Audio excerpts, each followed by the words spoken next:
In this lecture, we will cover one question from ICMAP S5 Strategic Financial Management paper. ACC F9 pass paper का ये question है और वैक से related है। तो सबसे पहले क्वेश्चन की रिक्वायरमेंट को रीड कर लेते हैं। क्या कह रहे हैं इसमें? कैलकुलेट करना है हमने after tax weighted average cost of capital. ठीक है, वैक फाइंड करना है after tax on market value basis पे। अब रीड करते हैं क्वेश्चन को। क्या कह रहे हैं? Company has the following capital structures. Ordinary shares given है, रिजर्व्स नॉन करंट लाइबिलिटीज में 5% पे प्रेफरेंस शेयर्स हैं, 6% पे लोन नोट्स हैं और सिमिलरली बैंक लोन गिवन है। इसका मतलब है कि हमारे पास सिक्योरिटीज में डेट और इक्विटी सिक्योरिटीज जो जो हमने इसमें से जो है फाइंड आउट कर लेंगे वो कौन सी है? Ordinary shares, preference shares, loan notes और बैंक लोन। ठीक है, इनकी हमने वर्किंग कर लेनी है। अब इन सब का जो है हमें फर्दर जो है इंफॉर्मेशन गिवन है। क्या कह रहे हैं? द ऑर्डिनरी शेयर्स, मतलब ये जो ऑर्डिनरी शेयर्स हैं इसकी आगे फर्दर हमें इंफॉर्मेशन गिवन है। Ordinary shares of company are currently trading at 4.26 per share on an ex dividend basis. इसका मतलब है कि ये प्राइस जो है एक्स डिविडेंड बेसिस पे, मतलब कम डिविडेंड अगर प्राइस होती तो उसमें से हम डिविडेंड पहले माइनस करते, फिर ये हमारे पास एक्स डिविडेंड प्राइस आती जो कि इन्होंने डायरेक्टली हमें दी हुई है क्वेश्चन में। And have a nominal value of 0.25 per share. Ordinary dividend are expected to grow in the future by 4% per year.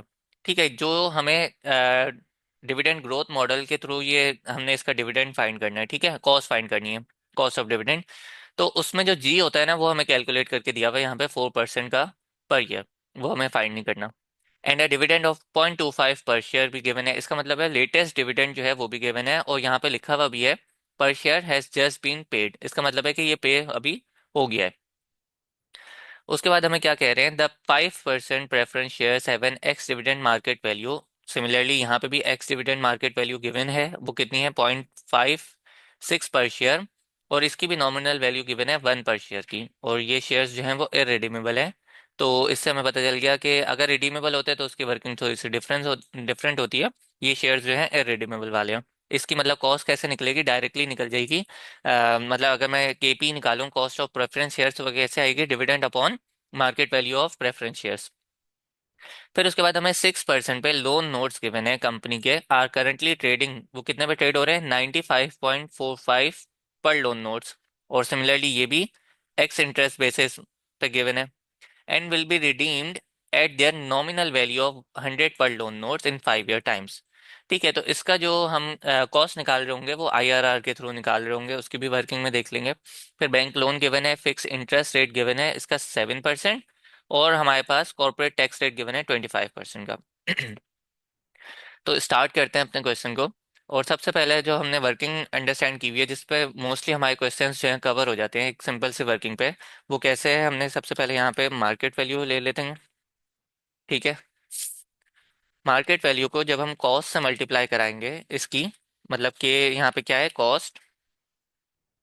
अब वो कॉस्ट इक्विटी की होगी तो कॉस्ट ऑफ इक्विटी आ जाएगी, और अगर जो डेट की होगी तो यहाँ पे डेट की कॉस्ट आ जाएगी। और उसके बाद यहाँ पे मार्केट वैल्यू को कॉस्ट से मल्टीप्लाई कराएंगे तो यहाँ पे टोटल लिख लेते हैं, टोटल का एक कॉलम बना लेते हैं, सिंपल। और यहाँ पे हमारे पास सिक्योरिटीज आ जाएंगी। अब वो सिक्योरिटीज इक्विटी सिक्योरिटीज भी हो सकती हैं और डेट सिक्योरिटीज भी हो सकती हैं।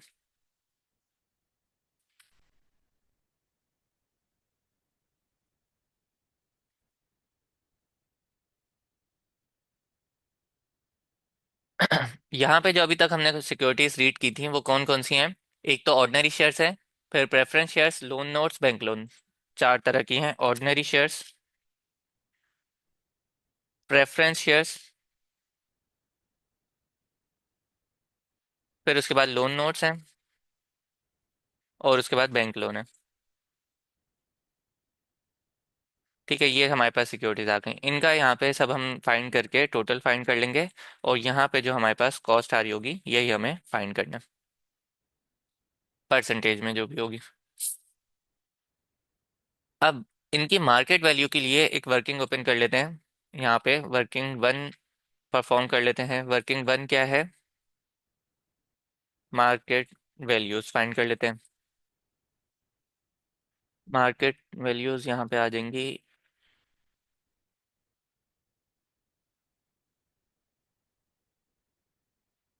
सबसे पहले नंबर ऑफ शेयर्स फाइंड कर लेंगे।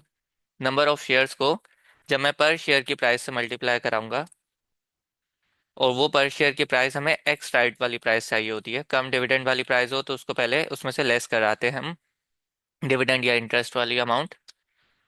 तो क्वेश्चन हमने रीड कर लिया, तीनों प्राइजेस जो हमें गिवन थी वो एक्स राइट पे थी, तो डायरेक्टली मैंने यहाँ पे एक्स राइट प्राइस पिक कर लूंगा। तो हमारे पास यहाँ पे टोटल मार्केट वैल्यू आ जाएगी। ये जो टोटल मार्केट वैल्यू आएगी यहाँ पे वर्किंग से, इनको मैं यहाँ पे ले जाऊंगा। सेट हो गया।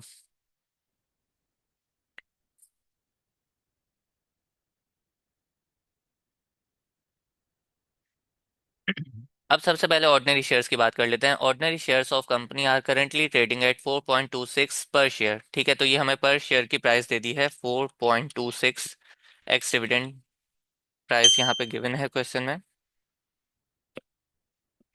उसके बाद क्या कह रहे हैं, on an ex dividend basis and have a nominal value of 0.25 पर शेयर्स। तो नॉमिनल वैल्यू भी गिवन है, इससे हम नंबर ऑफ शेयर्स फाइंड कर लेंगे। वो कैसे आएगा, टोटल शेयर्स है हमारे पास 23,000 के, इसको डिवाइड करा दूंगा मैं नॉमिनल वैल्यू ऑफ शेयर्स से, ताकि मेरे पास नंबर ऑफ शेयर्स आ जाए। वो कितनी है, 0.25। ये मेरे पास आ गए नंबर ऑफ शेयर्स, इसको पर शेयर की प्राइस से मल्टीप्लाई कराया तो टोटल मार्केट वैल्यू आ गई।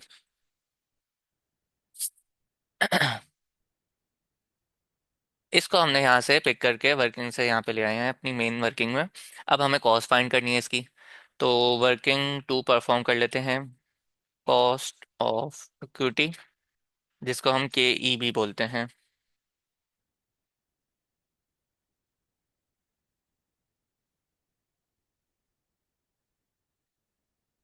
वो किस तरीके से हमारे पास आएगी, हमारे पास फॉर्मूला है k e equals to d naught into 1 + g, divide में मार्केट वैल्यू ऑफ इक्विटी, और यहाँ पे प्लस जी कर देंगे।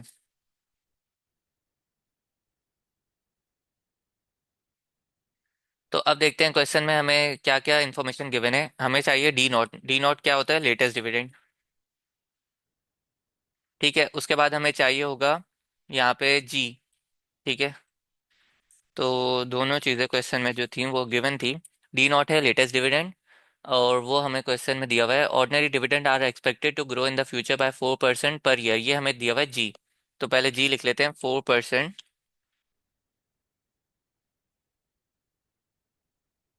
जी गिवन है। And a dividend of 0.25 per share has just been paid, इसका मतलब लेटेस्ट डिविडेंड भी गिवन है 0.25 का।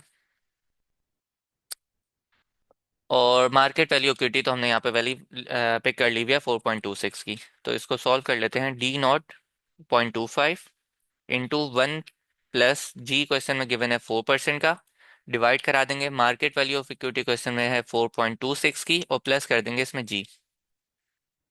तो ये जो हमारे पास वैल्यू आ गई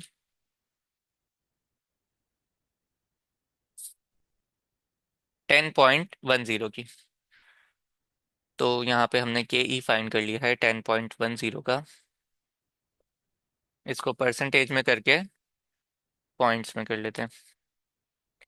10.10 मार्केट वैल्यू इंटू कॉस्ट से मल्टीप्लाई कराया, तो ये टोटल हमारे पास वैल्यू आ गई।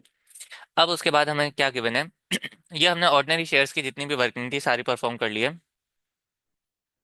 उसके बाद हमें कह रहे हैं preference share, 5% preference shares have an ex dividend market value of 0.56 पर शेयर। तो इसकी भी एक्स डिविडेंड मार्केट वैल्यू हमें दी हुई है 0.56 पर share, and a nominal value of 1 पर शेयर। तो नंबर ऑफ शेयर्स फाइंड कर लेंगे। टोटल जो हमारे पास वैल्यू गिवन है वो है 5,000 डिवाइड बाई 1। ठीक है, ये हमारे पास नंबर ऑफ शेयर्स आ गए। इसको सिंपल हमने पर शेयर से मल्टीप्लाई कर दिया, तो टोटल मार्केट वैल्यू यहाँ पे भी आ गई। इसको हमने पिक करके यहाँ पे ले आया। अब हमें इसकी भी कॉस्ट चाहिए। ठीक है, कॉस्ट ऑफ प्रेफरेंस शेयर्स, इसकी भी वर्किंग कर लेते हैं। वर्किंग 2.1 परफॉर्म कर लेते हैं, और ये हो जाएगी कॉस्ट ऑफ प्रेफरेंस शेयर्स, के पी से इसको डिनोट कर लेते हैं।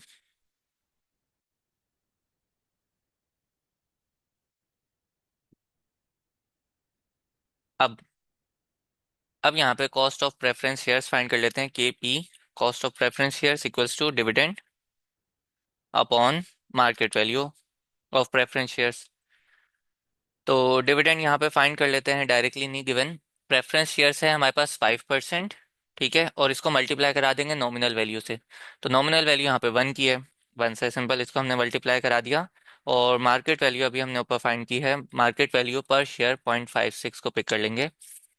और यहाँ पे कॉस्ट ऑफ प्रेफरेंस शेयर्स जो परसेंटेज में आ गया 8.93 का, तो इसको अपनी मेन वर्किंग में ले चलते हैं। 8.93। तो ये 250 जो है हमारे पास टोटल वैल्यू आ गई। अब लोन नोट्स फाइंड कर लेते हैं। लोन नोट्स की मार्केट वैल्यू जो हमें एक्स इंटरेस्ट मार्केट वैल्यू है वो क्वेश्चन में गिवन है। The 6% loan notes of company are trading currently trading at 95.45 पर लोन नोट। 95.45 पर लोन नोट्स। उसके बाद एक्स इंटरेस्ट बेसिस गिवन है and will be redeemed eight there nominal value of 100 पर लोन नोट्स। तो सबसे पहले अगर मैं यहाँ पे नंबर ऑफ शेयर्स फाइंड कर लूँ, वो किस तरीके से आएंगे। टोटल है हमारे पास 11,000। ठीक है, और इसकी नॉमिनल वैल्यू हमें क्वेश्चन में दी हुई है 100 की, क्योंकि यहाँ पे बता रहे हैं रिडीम्ड हो रहा है उसकी नॉमिनल वैल्यू पे, तो नॉमिनल वैल्यू भी 100 है और रिडीम भी 100 पे हो रहा है। तो यहाँ पे 100 पे नॉमिनल वैल्यू पे कर ली, नंबर ऑफ शेयर्स आ गए और इसको हमने सिंपल यहाँ पे मल्टीप्लाई करा दिया। तो 10,500 को यहाँ से हमने पे कर लिया है। अब इसका हमें कॉस्ट फाइंड करनी है। कॉस्ट के लिए कॉस्ट किस तरीके से आएगी, वही आईआरआर के थ्रू ही आएगी हमारे पास कॉस्ट। तो यहाँ पे वर्किंग 2.2 परफॉर्म कर लेते हैं, कॉस्ट ऑफ लोन नोट्स। ठीक है, तो यहाँ पे ईयर जीरो पे हमारे पास मार्केट वैल्यू आ जाएगी। Year 1, 2, 3, 4 and 5। 5 ईयर्स पे हमने वर्किंग परफॉर्म करनी है।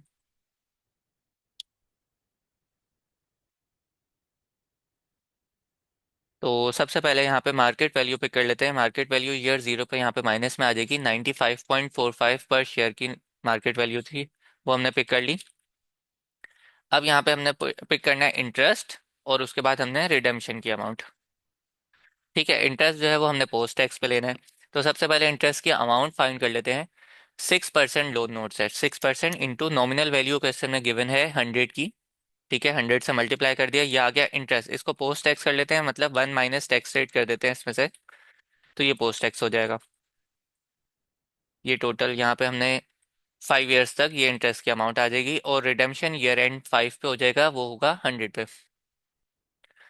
इन सारी अमाउंट्स को नेट कर लेते हैं और फिर उसके बाद आईआरआर फाइंड कर लेते हैं।